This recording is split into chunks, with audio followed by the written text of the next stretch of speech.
Salam, selamat pagi Bapak Ibu, saudara yang dikasihi Tuhan Yesus Kristus. Bersyukur pada pagi hari ini kita dapat bertemu lagi dalam program Sarapan Rohani Gereja Kristen Protestan Alangnya Abian Basih. Sebelum kita melakukan aktivitas kita pada pagi hari ini, marilah kita membaca firman Tuhan yang akan menuntun kita dalam menjalankan kehidupan kita pada hari ini. Firman Tuhan akan kita baca dari Yesaya 45 ayat 17 dan Matius 13 ayat 43. Sebelum kita membaca firman Tuhan, kita berdoa. Bapa kami yang di sorga, Bapa yang kami sembah, di dalam nama Tuhan Yesus Juru Selamat kami. Kami bersyukur atas kasih-Mu hari ini kepada kami, sehingga kami selalu berada dalam lindungan kasih-Mu. Sebagai bukti akan kasih-Mu Tuhan, pada hari ini Engkau telah memberikan firman-Mu kepada kami, yang akan kami renungkan bersama-sama. Kiranya Engkau memberikan kuasa Tuhan Roh Kudus kepada kami, sehingga kami dapat mengerti akan firman-Mu. Tolonglah kami ya Tuhan, di dalam nama Tuhan Yesus kami berdoa. Amin. Firman Tuhan pada pagi hari ini dari Yesaya 45 ayat 17. Israel diselamatkan Tuhan, keselamatannya akan bertahan. Kamu tidak akan dipermalukan dan dihina sampai selama-lamanya. Dari Matius 13 ayat 43. Pada waktu itulah orang-orang benar akan bercahaya seperti matahari dalam kerajaan Bapa mereka. Bapak Ibu yang dikasihi Tuhan, firman Tuhan pada pagi hari ini saya beri judul Hidup dalam Kasih Tuhan. Firman Tuhan datang kepada Nabi Yesaya mengenai kehidupan yang telah dilakukan bangsa Israel dan hal-hal yang akan dialami akibat perbuatan mereka yang melukai hati Tuhan. Mereka telah melupakan akan kasih Tuhan, di mana pada kasih Tuhan pada mereka dari mereka dilepaskan dari tanah Mesir dalam perjalanan mereka di padang gurun sampai mereka memasuki tanah Kanaan, dan di sana mereka mendapat kejayaan pada zaman Raja Salomo. Ketika mereka di padang gurun, bangsa Israel dipimpin oleh tiang awan pada siang hari, sehingga mereka tidak kepanasan pada gurun. Demikian juga pada malam hari mereka dipimpin oleh tiang api, sehingga mereka tidak kegelapan. Mereka diberi makan roti mana, demikian juga burung puyuh, sehingga mereka tidak kelaparan, dan mereka sampai di tanah perjanjian, tanah Kanaan. Bapak Ibu yang dikasihi Tuhan, setelah mereka di tanah Kanaan, mereka terus bertambah baik dalam jumlah maupun dalam kualitas hidup mereka. Mereka menjadi besar, dan semua bangsa mengagumi mereka pada zaman Raja Salomo. Sehingga banyak bangsa yang datang ingin melihat bagaimana itu kerajaan Israel, kerajaan yang diberkati Tuhan.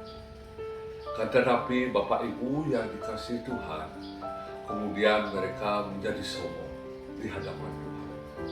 Mereka melupakan Tuhan, mereka menuruti kehendaknya sendiri, dan akhirnya bangsa Israel dipecah menjadi dua, yaitu Israel utara dari ibu kota Samaria, dan Yehuda dan ibu kota Yerusalem.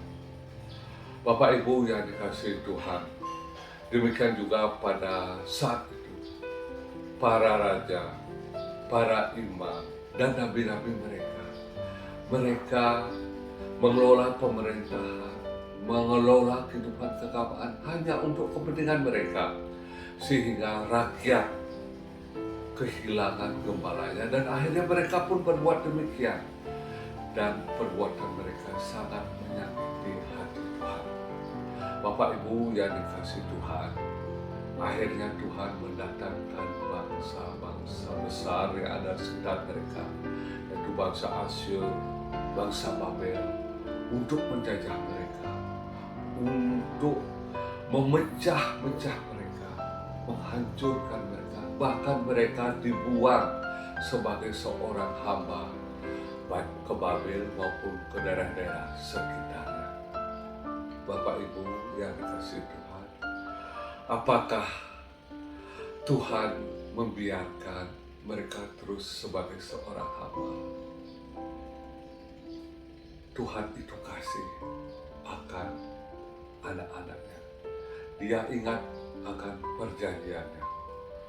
Tuhan memberikan hati yang berbalik kepada Tuhan, dan Tuhan menjadikan juru selamat kepada mereka. Itu terdapat dalam Yesaya 9. Demikian juga Bapak Ibu yang dikasihi Tuhan, sebagai bangsa Israel pada zaman Tuhan Yesus, kehidupan keagamaan mereka dan implementasi kehidupan mereka sehari-hari, para pemimpin-pemimpin mereka, ahli-ahli Taurat dan orang-orang Farisi, menjerat kehidupan bangsa Israel dengan ketentuan-ketentuan yang mereka buat sendiri, yang justru bertentangan dengan hukum Taurat itu sendiri. Tuhan tidak membiarkan hal itu terjadi. Tuhan Yesus datang ke dunia ini menaburkan benih kebaikan yang berkualitas. Matius 13 ayat 37. Ajarannya tentang hukum kasih dan nilai-nilai hidup yang relevan sampai saat ini sepanjang masa. Sehingga kita mengetahui, Bapak Ibu yang kasih Tuhan, norma-norma etika kehidupan banyak diserap dari ajaran Tuhan Yesus itu sendiri. Bapak Ibu yang dikasihi Tuhan, secara tegas Yesus menjelaskan perumpamaan tentang ladang. Dunia adalah ladang.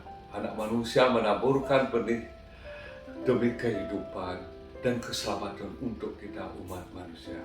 Sedangkan kita tahu si jahat, si iblis menaburkan lalang ke tengah dunia ini agar hidup kita kacau, berantakan, hancur, dan akhirat jauh dari kehidupan kita.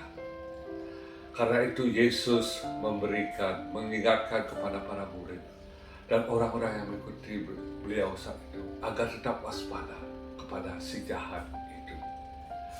Ajaran Tuhan Yesus bila dihayati dan dilaksanakan akan menghadirkan damai sejahtera di bumi dan memberikan keselamatan kita pada akhir zaman dan sampai selamanya.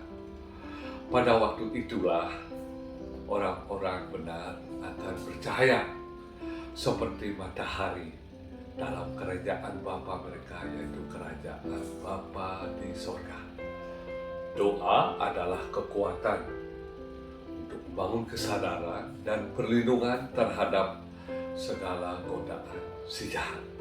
Oleh sebab itu, saudara-saudaraku yang dikasihi Tuhan, marilah kita tetap berlindung pada Kristus agar kita dapat berbuah dalam kehidupan kita dan kita tidak akan mendapat malu apabila Tuhan datang untuk kedua kalinya untuk memanggil kita, dan muka kita akan bercahaya bersama Kristus dalam kerajaannya. Amin. Bapak Ibu yang dikasihi Tuhan, kita berdoa. Tuhan berkati kita dalam kita berdoa. Bapa kami yang di sorga, di dalam nama Tuhan Yesus Juru Selamat kami berterima kasih atas firman-Mu pada hari ini. Kiranya Tuhan Roh Kudus selalu menolong dan memimpin kami untuk menjalankan firman-Mu dalam kehidupan kami. Pada hari ini kami mohon penyertaan-Mu dalam setiap kegiatan, pekerjaan, dan kehidupan kami, agar kami selalu berada dalam kasih dan berkat-Mu. Pada saat ini kami mendoakan saudara-saudara kami yang berada dalam keadaan sakit. Kiranya Engkau mengangkat penyakit dan menyembuhkan mereka. Demikian juga kalau ada saudara kami yang berbeban berat karena masalah kehidupan yang membebani mereka. Datanglah ya Tuhan menolong dan menanggung beban saudara kami itu, sehingga saudara kami terbebas dari masalah dan beban yang menghimpit mereka. Pada saat ini juga ya Tuhan, kami mendoakan pandemi COVID-19 yang masih ada di dunia ini.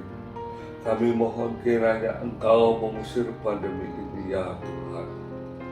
Demikian juga Bapa, kami mendoakan bangsa kami, bangsa Indonesia dan gereja-Mu ya Tuhan. Engkau berkati sikap pemerintahan dan gereja-Mu, Engkau pakai untuk kesejahteraan bangsa kami. Demikian doa kami ya Bapa, di dalam nama Tuhan Yesus kami berdoa. Amin.